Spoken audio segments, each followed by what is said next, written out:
விழாமல் ஓடுவேன் என்பது நம்பிக்கை, விழுந்தாலும் எழுந்து ஓடுவேன் என்பது தன்னம்பிக்கை. அந்த தன்னம்பிக்கையோடு நெஞ்சை எல்லும் தஞ்சை திறனியில் நம்மளுடைய மறுமலர்ச்சி திமுக சைதன்யத்தை நிமிர்ந்த நன்னடையோடு நேர்கொண்ட பார்வையோடு வழிநடத்தி கொண்டிருக்கின்ற நம்முடைய நாடோடி தென்றல் கழகத்தினுடைய துணை பொதுச் செயலாளர் ஆடுதுறை முருகன் அவர்கள் உரையாற்றுவார்கள்.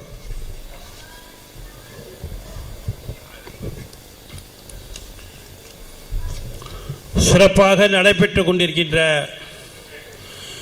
பேரறிஞர் அண்ணா அவர்களுடைய பிறந்த தின விழாவினை சீரோடும் சிறப்போடும் நமது கழகத்தின் சார்பாக நடைபெற்றுக் கொண்டிருக்கின்றது.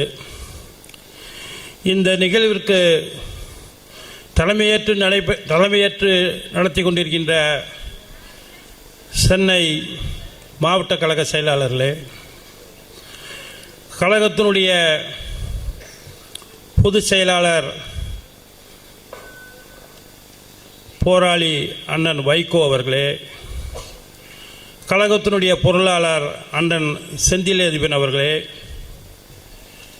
கழகத்தினுடைய முதன்மை செயலாளர் திருச்சி பாராளுமன்ற உறுப்பினர் நமது இளந்தலைவர் துரை வைகோ அவர்களே, மற்றும் இந்த நிகழ்வில் கலந்து கொண்டிருக்கின்ற துணை பொதுச் செயலாளர்கள் அண்ணன் மல்லை சத்யா அவர்களே, அண்ணன் ஏகே மணி அவர்களே, அண்ணன் திமு ராஜேந்திரன் அவர்களே, மருத்துவர் ரொகையா அவர்களே, மற்றும் மேடையில் அமர்ந்திருக்கின்ற கழகத்தினுடைய முன்னோடிகளே, எதிரே அமர்ந்திருக்கின்ற சட்டமன்ற உறுப்பினர்களே, கழகத்தினுடைய மாவட்ட கழக செயலாளர்களே, கழகத்தினுடைய முன்னோடிகளே, அனைவருக்கும் முதற்கண் வணக்கத்தை தெரிவித்துக் கொண்டு,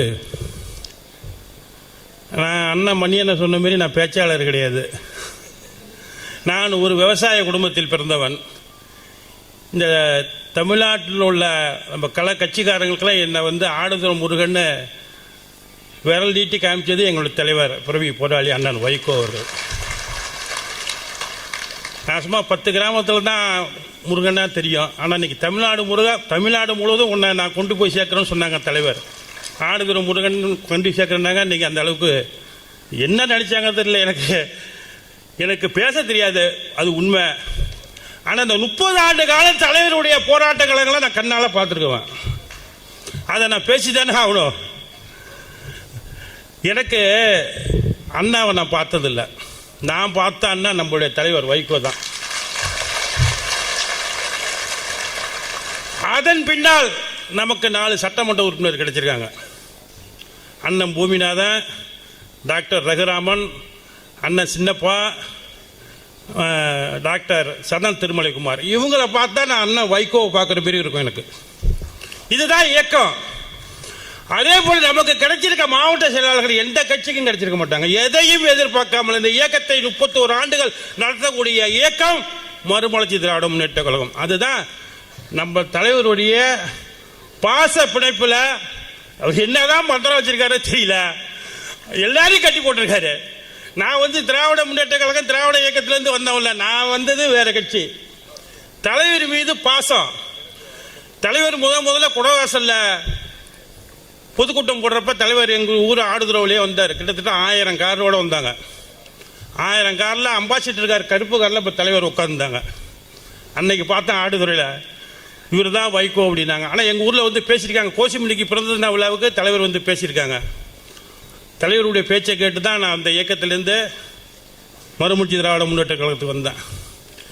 அன்னையிலேருந்து இன்று வரை கட்சிக்கு எந்த விதமான கழக தோழருக்கும் இடையூறு இல்லாமல் கட்சி நடத்திட்டு இருக்கோம். தலைவர் மாரியான ஒரு தலைவரை இந்த தமிழ்நாட்டில் இந்தியாவில் எங்கேயும் பார்க்க முடியாது. எல்லா திறமையும் உள்ள ஒரு தலைவர் தமிழ்நாட்டில் நம்ம தலைவர் வைகோ மட்டும் தான். அவர் தான் இருக்கிறாருன்னா நம்ம முதன்மை செயலாளர் நம்ம தேர்ந்தெடுத்தோம். நம்ம எல்லாரும் கட்சிக்கு வரணும்னு அவர் கடனால ஜாலியாக இருந்திருப்பார், சந்தோஷமா இருந்திருப்பாரு. அவர் இயக்கத்தில் கொண்டாந்து விட்டு அவர் படுற பாடா எனக்கு கஷ்டமா இருக்கு. உள்ளபடியே ரொம்ப கஷ்டமா இருக்கு. தலைவர் தான் இரவும் பகலும் பாடுபட்டார். அவங்க தான் சொல்லுவாங்க, முதன்மை செயலாளர் சொல்லுவாங்க, எங்க அப்பா 2 பிறவியில உழைக்க வேண்டிய உழைப்பை உழைச்சிட்டாரு. நீங்க இந்த 3 வருஷத்துல ஒரு பிறவி எந்த அளவுக்கு உழைக்கணுமோ அதை தாண்டி நீங்க உழைச்சிட்டு இருக்கீங்க. நீங்க தலைவர் பேரே உங்க உடம்பை நீங்க கெடுக்க கூடாது. நீங்க கொஞ்சம் ஓய்வு எடுக்கணும். நான் சொல்றேன், தப்பா நினைக்காதீங்க. எங்களுக்கு நீங்க வேணும். தலைவருக்கு பின்னால் நீங்க, உங்களுக்கு பின்னால் உங்க பிள்ளைக்கு நாங்க இருப்போம். உங்களுடைய உங்க தலைமுறைக்கே நாங்க உறுதுணையா இருப்போம். இதுதான் மதிமுக. ஏன் சொல்றேன்னா, எதையும் எதிர்பார்க்காமல் இந்த தமிழ்நாட்டில் உள்ள மக்களுக்காக போராடக்கூடிய ஒரு தலைவர் இருக்காருன்னா நம்மளோட தலைவர் வைகோ மட்டும்தான். அதன் பின்னால் நீங்க இருக்கீங்க. உங்களை நாங்க பாதுகாக்கணும். எங்களுக்காக நீங்க வந்தீங்க. நீங்க உங்களுடைய உடலை நீங்க பார்த்துக்கணும். திருச்சியில் இருக்கீங்க, மறுநாள் பார்த்தா சென்னையில் இருக்கீங்க, மறுநாள் பார்த்தா கோயம்புத்தூர்ல இருக்கீங்க, மறுநாள் பார்த்தாக்கா ராமநாதபுரத்தில் இருக்கீங்க. தலைவர் அந்த வண்டியிலே தான் தூங்கிட்டு போற. அந்த வண்டியில 2 மணி நேரம் தான் தூங்கிட்டு போற ஒரு நாளைக்கு. ஒரு உழைப்புனா எந்த அளவுக்கு உழைக்கணுமோ அதை மீறி உழைச்சிட்டாங்க. நீங்களும் அப்பா மாரி உழைங்க. கொஞ்சம் ஓய்வு எடுங்க. ஓய்வு எடுத்து உழைங்க. நாங்களாம் உங்க பின்னால் இருக்கோம். நீங்க எங்களுக்கு உத்தரவு போடுங்க, நாங்க செயல்படுத்த தயாரா இருக்கோம். இங்க இருக்க இந்த இயக்கத்தில் இருக்க அத்தனை பேருமே எதையும் எதிர்பார்த்துல. தலைவர் சொன்னாங்க, என் பின்னாடி வந்தா பட்டம் பதவி கிடைக்காது, கரடு உள்ளான அதை நம்பிதான் இவ்வளவு பேரும் இந்த இயக்கத்தில் நாங்க இருக்கோம். அதனால இந்த இயக்கத்தில் நாங்க எதிர்பார்க்கிறது என்னன்னா, நீங்க நல்லா இருந்தா நாங்க நல்லா இருப்போம். உங்களுக்கு ஒரு வாழ்வு வந்தா எங்களுக்கு ஒரு வாழ்வு நிச்சயம் வரும். அந்த காலம், அதிகாரத்தை கைப்பற்றக்கூடிய காலம் நமக்கு கிடைக்கும். நீங்க பாருங்க, தமிழ்நாட்டில் அனைத்து தலைவர்களும் இருக்கிறார்கள். ஆனால் எல்லா சமூகங்களும், எல்லா அறிவியல் ஆய்வாளர்களும், எல்லா எழுத்தாளர்களும், எல்லா பத்திரிகையாளர்களும், எல்லா சிந்தனையாளர்களும், தமிழ்நாட்டில் இருக்கக்கூடிய பெரிய இயக்கங்களும், அனைத்து தமிழ் தேசிய இயக்கங்களும், தமிழ்நாட்டிலுடைய அனைத்து விவசாய பெருங்குடி மக்களும் ஏற்றுக்கொள்ளக்கூடிய ஒரே தலைவர் நமது தலைவர் வைகோ தான். எந்த கருத்தியல் பேரொழியாக மிகப்பெரிய அறிவாசானாக தமிழ்நாட்டில் சமகாலத்தில் நமது தலைவர், நமது அண்ணன் ஆக சிறந்த மாமனிதராக இருக்கிறார். வருகின்ற காலம் வைகோவின் காலம். எங்களுடைய முதன்மை செயலாளர் துரை வைகோவின் காலமாக கண்டிப்பாக இருக்கும். நமக்கு என்ன பெருமை என்று சொன்னால், நமது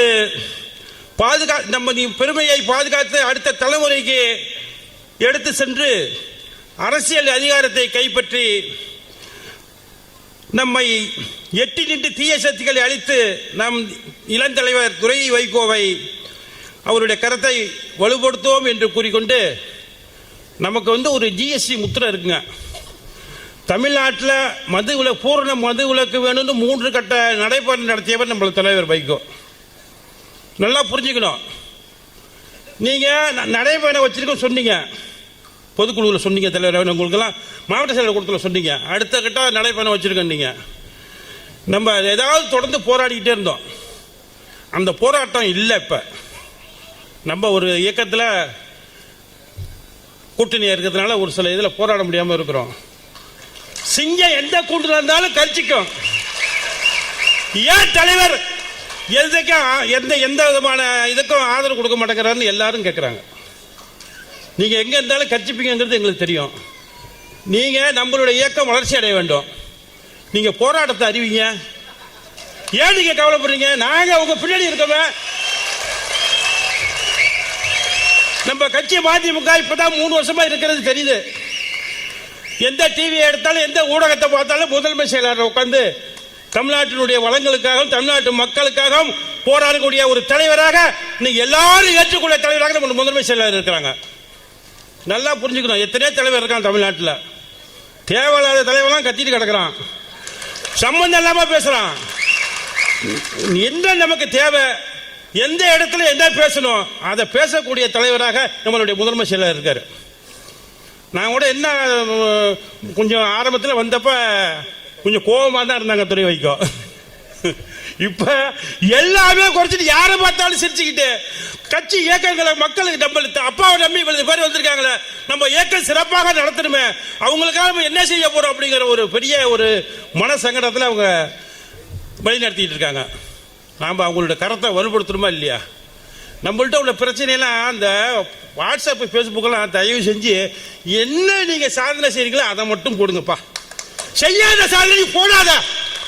நீ என்ன செஞ்சிருக்க உங்க பகுதியில் இப்ப சொன்னாங்க, அண்ணா சொல்லிட்டு போனாங்க திமு ராஜேந்திரன், நீ என்ன சாதனை செஞ்சிருக்க அதை போடு, அடுத்த சாதனை நீ போடாத, போடவே போடாத. முதன்மை செயலாளர் என்ன செய்யறாங்களோ அதை போடு, தலைவர் என்ன செய்யறாங்களோ அதை போடு, மற்றதை நீங்க என்ன செஞ்சீங்களோ அதை மட்டும் போடுங்க. அடுத்தவங்கள குறை சொல்லாதீங்க, குண்டாஞ்சட்டியில குதிரை ஓட்டாதீங்க. ஏன்னா நம்ம கட்சிக்காரர்கள் நம்மளே சிறுமிப்படுத்துற மாதிரி இருக்கு, அது தவறு. அண்ணன் காரை செல்வராஜ் பேசினாங்க, தலைவர் வந்தாலும் முதன்மை செயலாளர் வந்து அந்தந்த பகுதியில் இருக்கிற மாவட்ட செயலாளர் அந்தந்த பகுதியில் உள்ளவங்க பக்கத்தில் இருந்து போட்டாடுங்க. சில பேர் ஆடி அடிச்ச மாதிரி அந்த இடத்த விட்டு நவரவே மாட்டான். எனக்கு அது ரொம்ப பிடிச்சிருந்தது, காரை செல்வராஜ் பேச எனக்கு ரொம்ப பிடிச்சிருந்தது. அதுதான் உண்மை. வந்து பக்கத்தில் நின்னா அவரை விட்டு அந்த இடத்துல போறதே கிடையாது. தயவு செஞ்சு மாத்திக்கிங்க, உங்களுடைய எண்ணத்தில் மாத்தி. நமக்கு எல்லாருக்குமான தலைவர், நமக்கு மட்டும் தலைவர் இல்ல, இந்த தமிழ்நாட்டினுடைய உரிமையை பாதுகாக்கக்கூடிய தலைவர் அவங்க 2 பேரும். அப்படிதான் நம்ம இருக்கணும். நவரே மாட்டீங்க, போட்டோ எடுப்பீங்க, அந்த போட்டோவையும் வாங்க மாட்டீங்க. அதுதான் பெரிய தப்பு. நான் ஒரு 3000 மூட்டை 4000 மூட்டை எந்த போட்டோ எடுத்தாலும் நான் எடுத்துருவேன். 3000 மூட்டை 4000 மூட்டை நான் வச்சிருக்கேன், என்கிட்ட இருக்கு. ஏன் இது மாதிரி பண்றீங்க? போட்டோவையும் வாங்க மாட்டீங்க, அடுத்து அவங்க வேலை செய்யறவங்களையும் பக்கத்தில் போய் நிக்கணும்னு விட மாட்டீங்க. ஏன் இது மாதிரி பண்றீங்க? வேண்டாம், நம்ம கட்சி வளரணும், கழகம் வளரணும். இன்னைக்கு தமிழ்நாட்டில் இருக்கக்கூடிய அனைத்து கட்சியிலும் மிக சிறந்த கட்சி, மிக சிறந்த இயக்கமாக இன்னைக்கு மறுமலர்ச்சி திராவிட முன்னேற்ற கழகம் விலகி கொண்டிருக்கிறது. அதுக்கு நம்மளாம் உறுதுணையா இருக்கணுமா இல்லையா? அடுத்தபடி உள்ளாட்சி எலெக்ஷன் வருது, சட்டமன்ற எலெக்ஷன் வருது. இதுக்கெல்லாம் வந்து நம்ம முதன்மை செயலாளர் ஒரு வியூகம் வச்சிருக்காங்க. அவங்க பின்னாடி நம்ம போவோம், அவங்க என்ன சொல்றாங்களோ அது செய்வோம். எங்களுடைய எண்ணமும் அதுதான், உங்களுடைய எண்ணமும் அதுதானே, அதுதான். அதனால நம்மளுடைய கட்சி சிறந்த கட்சியா இருக்கு, சிறந்த தலைவர் நமக்கு கிடைச்சிருக்காங்க, முதன்மை செயலாளர் கிடைச்சிருக்காங்க. அதிகாரத்தை கைப்பற்றுவோம். அவர் பேசினார், ரொம்ப பிடிச்சிருந்துச்சு. சின்னமா நமக்கு உண்டான சின்னம். இன்னொன்னு சொன்னாங்க, பயமா, நான் வைகோ மகன், நான் யாருக்கும் பயப்பட மாட்டேனாங்க. நான் தலைவருடைய போராட்டம் நான் பார்த்திருக்கேன். தஞ்சாவூர்ல முள்ளிவாய்க்கால் முட்டத்தில் ஆயிரக்கணக்கான போலீஸ் நின்னா, தலைவர் என்னுடைய வீட்டுக்காரரோட அக்கா பொண்ணுக்கு நிச்சயதார்த்தம் தேனி மாவட்டத்தில். இன்னும் ஒரு 2 மணி நேரத்தில் நான் வந்துடுவேன், நீங்கள் உங்களுடைய ஆட்கள் நம்ம கட்சிக்காரங்க திரட்டிட்டு அங்கே நின்றுனாங்க. நாங்கள் ஒரு 200-300 பேர் நின்னோம். என் காரு 100-150 கிலோமீட்டர் வேகத்தில் போவோம், உங்க காரு அது பின்னாடியே வரணும்டாரு.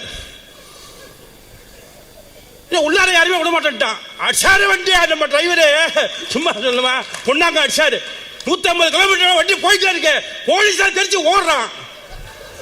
அன்னைக்கு செத்து இருந்தா கிட்டத்தட்ட ஒரு 100-150 போலீஸ் இறந்திருப்பான். ஏன் ஒண்டி நம்ம தலைவர் தான், பின்னாடி நாங்களாம் வந்திருப்போம். அப்ப அங்க தடுத்தாரு தர்மராஜ். அவங்க தலைவருடைய மாவட்டத்தில் பிறந்தவர் தான் தர்மராஜ். எஸ்பி இருந்தாரு. என்னன்னு சொல்லி பார்த்தாரு, கேட்க அடி என் மண்டே ஓடா அப்படின்னாரு. முடிஞ்சு வந்து பார்த்தா என்ன ஆச்சாலும் தெரியல, நீங்க போங்க உள்ளாரட்டான். நாங்க எல்லாம் உள்ள போயிட்டோம். உள்ள போனதும் அதோட தலைவர் பேசாம இருந்தாங்களா, தலைவர் பக்கத்தில் நாங்க தான் உட்கார்ந்தோம். இந்த ஆமகரி திட்டம் வந்தாயா உள்ளார, எங்களெல்லாம் ஓர கட்டி அங்க போய் உட்காரு இங்க போய் உட்காரு, அவன் பக்கத்தில் உட்காந்துருக்கான். நாங்க கேட்டா என்னங்க, நாங்க காலையில இருந்து சாப்பிடாம தண்ணி கூட குடிக்காம உட்காந்துருக்கோம் முள்ளிவாய்க்கால் முட்டத்துல. என்னங்க நாங்க காலையில இருந்து கூட உட்காந்துருக்க, இது மாதிரி உட்கார வச்சிருக்கீங்க. என்னுடைய நண்பன் காளிமுத்தியோட மகளை அவன் கல்யாணம் பண்ணிருக்காயா, அதனால பக்கத்தில் உட்கார வச்சு அப்படின்னாரு. அவன் எவ்வளவு விமர்சனம் பேசலாம். என்னடா சொன்னா, நம்ம செஞ்சிருக்கிற விரல் நுண்ணிய அளவுக்கு செஞ்சிருப்பானே அந்த நாட்டுக்கு தலைவர். செஞ்சிருக்க சாதனை நுண்டி விரல் அளவுக்கு செஞ்சிருப்பானவா இல்ல. மக்களை ஏமாத்துறான், இளைஞர்களை திசை திருப்புறான். அந்த இளைஞர்களை திசை திருப்பி மறுமலர்ச்சி திராவிட முன்னேற்ற கழகத்துக்கு வரணும். அதற்கான உண்டான வேலையை நம்ம செய்யணும். தலைவர் என்ன சொல்றாங்களோ, தலைமை நிர்வாகிகள் என்ன சொல்றாங்களோ அதை நம்ம செய்யணும். மேடையில் இருக்கிறவங்க அத்தனை பேரும் சாதனையாளர்கள். மல்லை சத்யாவை எடுத்துங்க, அண்ணன் திமு ராஜேந்திரன் எடுத்துங்க, அண்ணன் வந்தியத்தேவன் எடுத்துங்க, அண்ணன் மணியன் எடுத்துங்க, இருக்கிற மாவட்ட செயலர் எல்லாருமே பாருங்க. எல்லாருமே தலைவரோட 30 ஆண்டு காலம் உழைச்சவங்க. உழைத்தவனுக்கு இந்த கட்சியில உரிய மரியாதை உண்டு. அனைவரும் உழைவுங்கள் என்று கூறிக்கொண்டு பேச வாய்ப்பு நன்றி. விடைபெறேன். நன்றி, வணக்கம்.